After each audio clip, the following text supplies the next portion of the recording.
What if you could build a community of like-minded entrepreneurs all living under one roof? And then at the same time, I'm thinking this concept like, okay, who do I want to surround myself with? And at the time, it was entrepreneurs, people who were business professionals.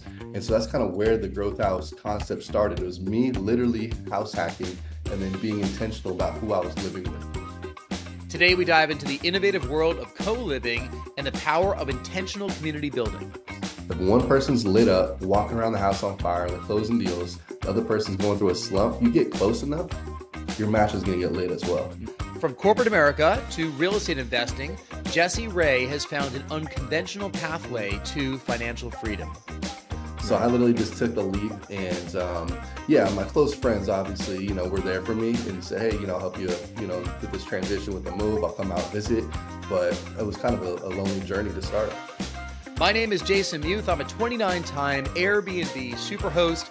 I worked in the media business for over 25 years, and in 2016, we started doing short-term rentals on the side, and now that's how we're building our chapter 2. Since that day, I've welcomed over 5,000 guests and their furry friends to our homes. We are here to show you how to create a smart stay. Now, on with the show. And so at that time, I read a tweet and it said, life hack, move out of your hometown in your 20s. And I literally took it to heart. And from there, I ended up going to Arizona, buying my first property in Arizona. And then at the same time, I'm thinking this concept like, okay, who do I want to surround myself with? And at the time, it was entrepreneurs, people who were business professionals. And so that's kind of where the growth house concept started. It was me literally house hacking and then being intentional about who I was living with. Mm-hmm. So where are you from originally? Portland, Oregon. Oh, beautiful city. I've been to Phoenix, Yes. been to Portland. We love Portland though. We're an hour there a couple of years ago. Okay. So, and you mentioned move out of your hometown in your early 20s. What a fantastic piece of advice. I actually never read that piece of advice, but I moved out of my hometown, moved back a little bit after college, and then moved out of my hometown, I think 22 or so. Rory, when did you move out of your hometown? I never really moved back after college, but I stayed relatively local to Yeah. it depends what you mean by hometown. I stayed in the Boston area, but Right. not in my hometown. Yeah. Right. But still, it's not your hometown. I mean, like, you don't run into the same people at Dunkin' Donuts, Dunkin' every time you get nice coffee, right? No, I definitely don't. So Jesse, you surround yourselves with people, and we've heard the phrase, surround yourself with the people that you want to be, and whatever the other cliches are from all the business books, you're the equal part of the top 5 people that, whatever it is, what I'm talking about. Yeah. Do you guys actually know that there's a study by Harvard done? I just found this out like a couple months back. There's a study, 25-year study, and it said 95% of your success is dictated on the 5 people that you surround yourself with.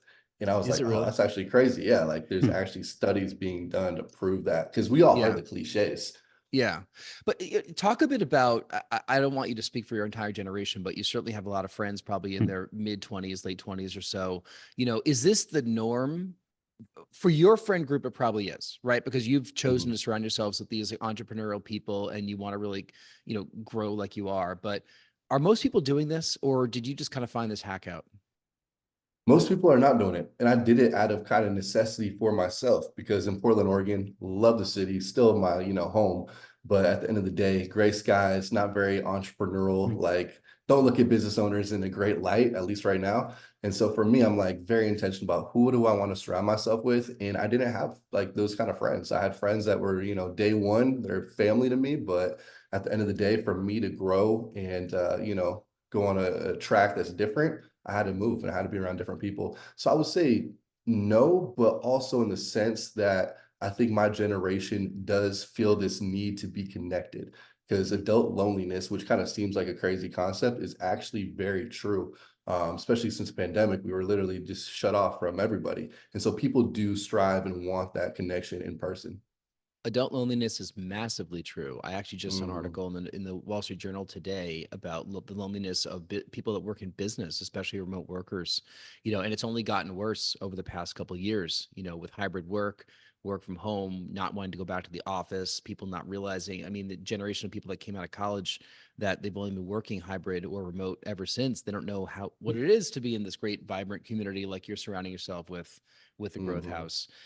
Before I talk about that really quickly, like talk about the support that you had from either your family or your friends when you decided to move out of your hometown and do all these entrepreneurial things. Like, did people think you were nuts, or were they supportive of you?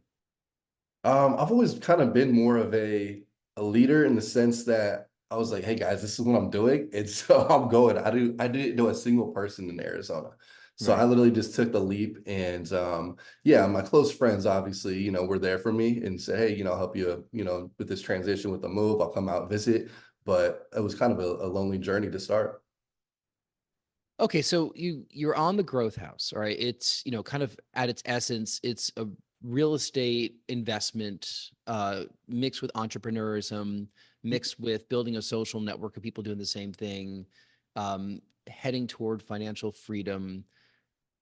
Talk a little bit about where you came up with this concept of co-living. Was this something you were studying and you thought it was really going to be a good idea to take off? Are you one of the, people on the forefront of it and it's a big emerging space today? Yeah, for sure. Co-living is something that I believe in a ton. I think it just started for me trying to get into real estate. I had analysis paralysis for 5 years. Then finally, I always tell people put pen to pad, actually write down your goals because then they actually turn into like goals that you can achieve instead of just dreams. And so for me, it was getting into house hacking. House hacking from there, it was being strategic, surrounding myself with the right people. And that ended up turning into co-living because once you move from your house hack, which I can talk about what a house hack is, then it turns into a co-living home where you're basically renting by bedroom. And obviously we have a niche market with, entrepreneurs, business professionals, and growth-minded people living with us, but also want people to take away like, hey, you can do this just in a normal co-living house. It doesn't need to be, niche down specifically to what I'm doing. But as far as house hacking, essentially I was able to get into a house 3 to 5% down, and then also have open bedrooms, and I just rented out those bedrooms. Rory, this sounds a lot like our friend Michael that runs Incubate, which are a couple co-working spaces here in the greater Boston area, except people don't sleep there. I mean, maybe they do if they if they need a place to crash.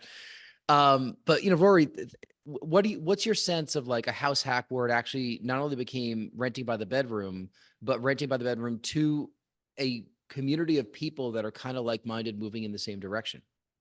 Well, I'm interested to hear more because I do have some experience in the co-working space as a business that was in a co-working space for a number of years, and I appreciate the network effect that comes from it, the people that you see, the relationships that you make. But I think that when the trends within co-working have run a course where it's a bit more transactional and community oriented. There are still very good co-working spaces available that diligently work to foster that community and the relationships among its members. But I think a lot of the co-working spaces have become transactional lately, where you can simply rent a space, you can use it for conferences and meeting rooms, but it doesn't necessarily build that. So with this idea, I'm interested to hear how exactly the community comes together, and also what you have to do as the organizer of it all to really foster and to be the catalyst for the relationships in the house. For sure. Yeah. Community is so important. If you lose that, then it just turns transactional. Absolutely. And so for us, when we launched the first official growth house, actually, I'll tell you a quick story about one of the first people to find us, because I think that ties into then what we ended up doing.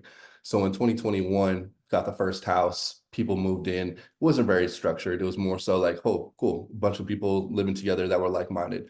And then it turned into, oh, we can actually have a concept here. And so I put an ad out on Facebook just saying, hey, this is an idea that we have, Entrepreneur House.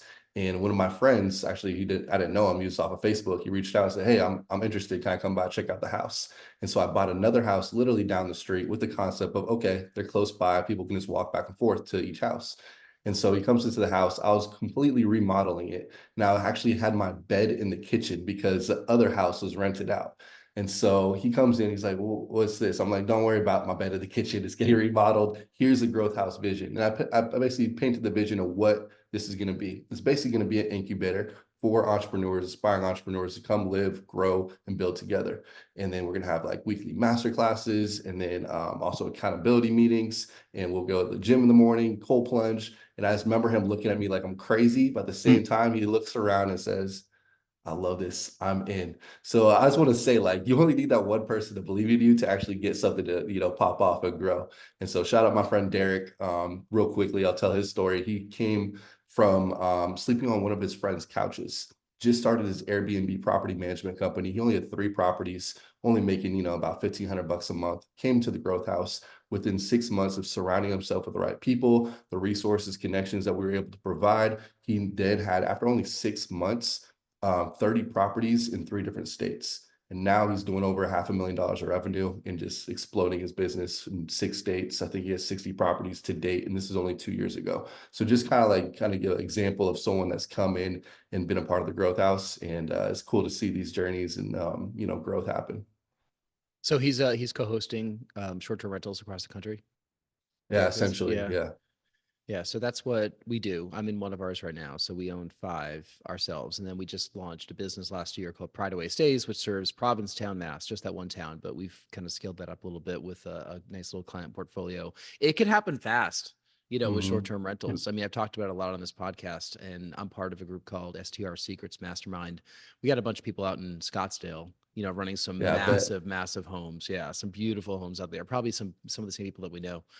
Do you know Sabrina Guler? She was just on our podcast.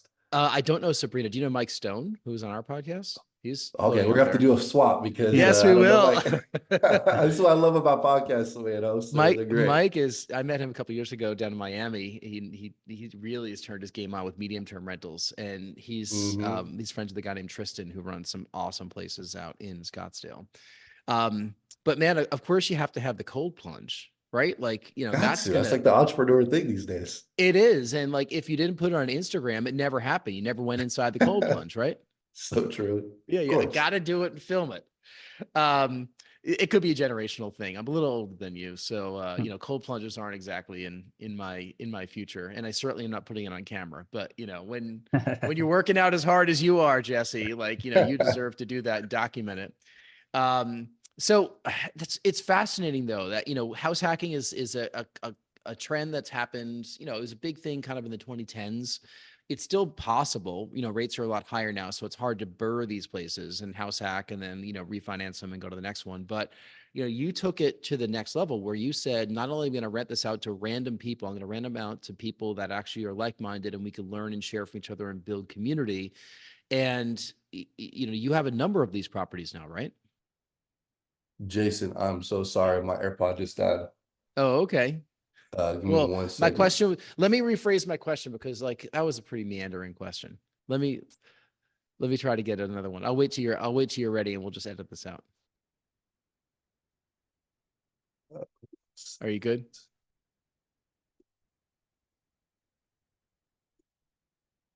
I'm a terrible podcast guest. Hold on, guys. Good thing we have a producer.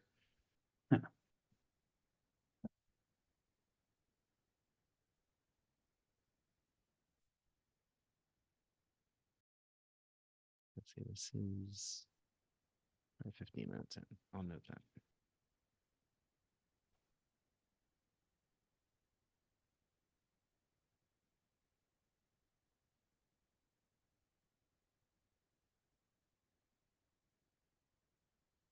All right, test. We'll see if I can hear you.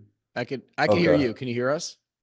Yeah, I can hear you. Yeah. I got one of them charging, so I might need to swap in a couple minutes, but I think we're good for a little bit. Sorry about that, guys. It's no worry. We have a producer. I'll just note, take out this part. We'll kind of start with like a natural something or other. Gosh, I hate when this happens on my podcast. I feel so bad. I'll re-listen to it and find like a natural break point, and then like I'll come in with another question. Okay, are we good? We're good. Let's do it. Yeah. Okay. Yeah. So we were talking about cold plunges. Of course, you have to have that on camera if you're actually going to be doing cold plunges. And I said, generationally, it's a little different for people my age. We kind of like our warm baths, and we're not really into putting it on camera, just like you might be. But you're working out really hard, so you deserve to do that and document that. It's not on camera, it didn't happen. You're exactly It right. not on camera, didn't happen. Okay, so with Growth House, the concept is so cool in that it's not just random people that you have that are renting those bedrooms. So a classic kind of house hack is where it started, but then you started building community around it, and you're finding entrepreneurs, and you're learning from each other. You know, having that spirit of understanding in your 20s that you're never done learning. Right. You know, I think that a lot of Mhm. people make the mistake, myself included, that when you finish college, you kind of just start working and you learn on the job. But entrepreneurs need to learn from each other, right? 100%. Yeah, never stop. Actually, that's kind of one of our quotes is never stop learning. So I love that you mentioned that. But yeah, absolutely. I think there's a power in just being close proximity. Proximity is power.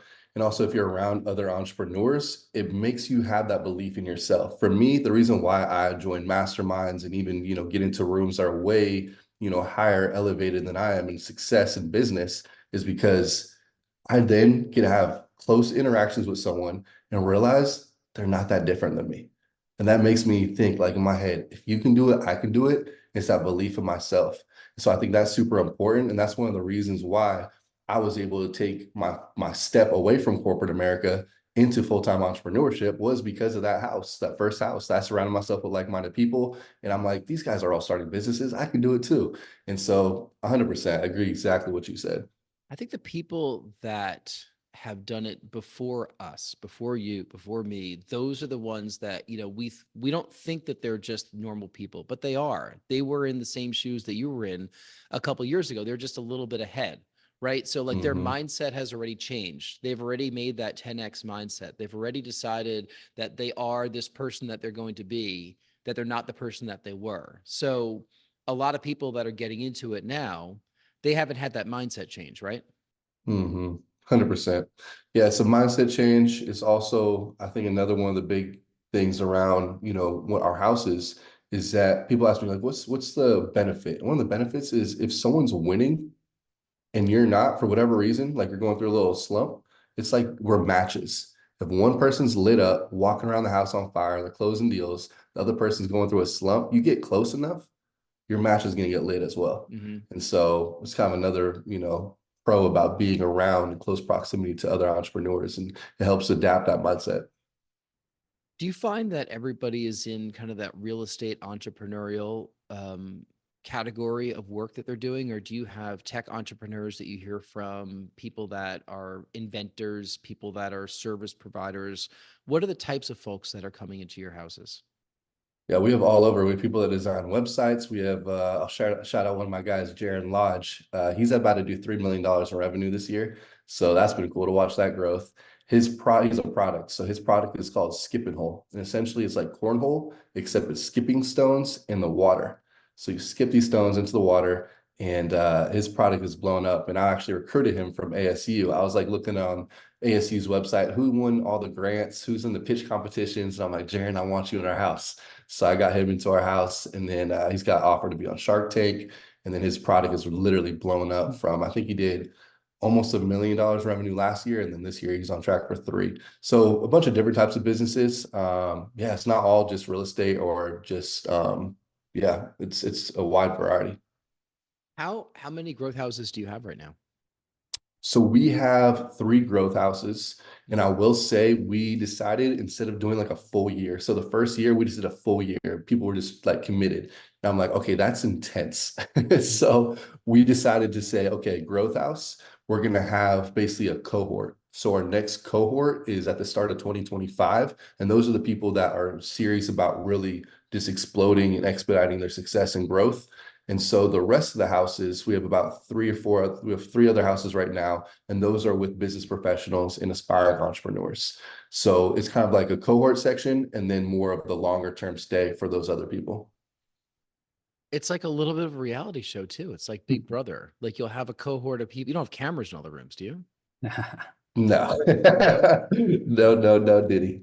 But you have a cohort of people coming in. So let's say Mhm. it's a 3-month cohort or whatever time period it is, then they're done. So then they all move out, and then you clean the house, and then another cohort comes in. Yeah, so that's the direction we're working with for these entrepreneurs who are specific in, hey, we want to raise capital. We're looking to really 10x our growth in like a 3-month span. Yeah, that's going to be our cohort. And then the other houses are more long-term stays, just with great like-minded, growth-minded people. And it's funny you mentioned reality TV because like 6 months into creating Growth House, I'm in Puerto Rico with one of the guys from the Growth House, Derek, who I just mentioned, and we're in Puerto Rico, and I get a call from one of my friends. So she's like, hey, I got a producer in Beverly Hills that wants to do a show on the Growth House. So I'm like, oh my gosh, I don't know this world. Like, so I'm like, all right, whatever. Well, let's go connect. So I fly out to Beverly Hills, meet this lady. She's amazing. She actually won like a producer award. And so we sat down, and essentially I ended up saying, hey, I want to take a step back. One, because my vision wasn't exactly clear yet on what I want a Growth House to be, but also two, they wanted to turn it into more of a Jersey Shore for entrepreneurs. And I'm like, okay, yeah, we're breeding entrepreneurs, not literally like we don't want that drama like, with entrepreneurs. So I was like, all right, we'll take a step back. But that's something that we're going to do for this next cohort, is that we have a production team and we're going to do a YouTube show surrounded with the people who are going through this journey. So Jason, you got it.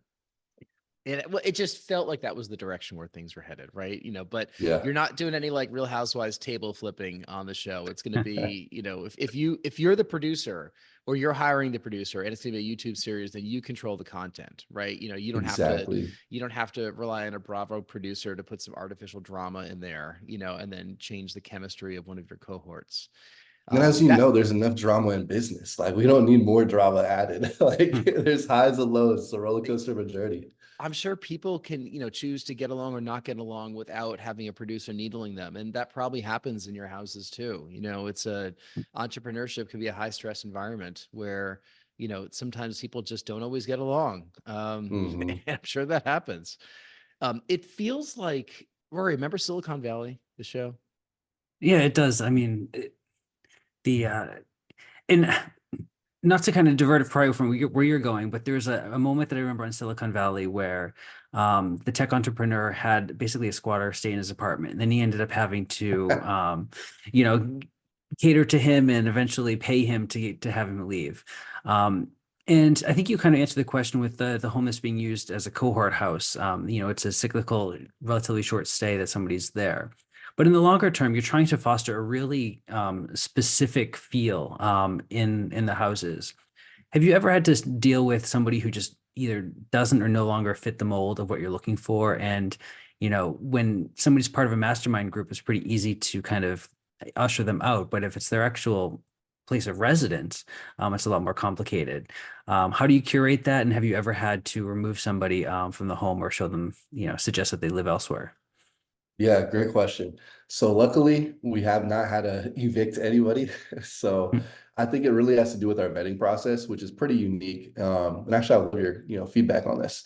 So our vetting process is essentially they fill out a questionnaire, and then from there they hop on a call with me or my assistant, and then after that they hop on a FaceTime tour and talk to one of the roommates in the Mm. house. And then from there, I don't make the final decision. The house makes the decision. So one of the nights after that FaceTime kind of tour call, we have everyone sit down, probably having dinner, and then we just hop on a call with them and they get asked some questions to see if it's a good fit. And then unanimously, they got to make a decision. Yeah, this person's a good fit for the house. So that's our process. And that's worked for the last 2.5, 3 years. And so it's kind of a fun way to do it where, I'm not the one dictating whether someone is right for the house. Obviously, I have a small stay in that first step, but it's more so, is this a good fit? Because harmony in the house is most important. Mm-hmm. It's like a self-perpetuating board of directors. When a spot opens up, they all got to vote on the next person. Exactly. It also is easier for me. So I don't have to worry about like, all right, it's on Jesse to make the Yeah. decisions. Like, yeah, we'll have the house decide. So can I ask, as the entrepreneur and founder of this, like, how are you making money with Growth House? Is it just through the rent, or is there also, some fee that people are paying to be part of these cohorts? Yeah, so it is a premium to be in a growth house because of what we provide. But essentially right now the model is that rent by bedroom. And so we're looking to change it like for this next cohort. We're tweaking about pricing to figure out what's the best way to do it. And here's also the cool thing about it is because we're doing the production, we're looking at sponsorships. So now we're in talks with companies that want to sponsor it. So I'm like, okay, Now I actually can recruit people and they don't have to worry about the pay for the bedroom. Maybe it's like discounted because we have these sponsorships, these companies stepping in to help cover that cost. So that's kind of the direction we're going. This is definitely going to be, a changing, and we're going to pivot to figure out what's the correct way to do it. But for the long-term houses, yeah, those are just rent by bedroom, furnished room, and utilities included, everything like that. What a fascinating business. Like how this all came together. Are there other people doing something similar that you know, or have you consulted other people that have called you saying, I want to do my own version of Growth House? There's people that do co-living for sure. Not too many people have niched down like in a specific niche. I would say there was a company called Launch House, and I actually kind of modeled some of my stuff after them. They're a house in LA. They were a little chaotic. They had this huge mansion in Beverly Hills, and they only did a 30-day stay, and they had like 40 founders join their house for 30 days. It's actually a cool concept, but I just think they ran out of founders and they ended up, it ended up not working out. And also they were leasing, I believe, the home. So for us, like you guys said at the very beginning, I don't, I tell people, hey, this is also a real estate play. We own the asset. We own, and we're going to look to start a fund probably next year as well to have and add more of these as we scale. So that's kind of our model and what we're going for. Right. But the tenants don't own at all. Like there's no equity stake that they have. Not for the tenants, no. But we also, for the people that maybe are focused on home ownership, we're huge on that. Like, hey guys, after you leave our community, we don't want you to go anywhere else until you get your own home. Like we believe in real estate, so we'll help you get your own home.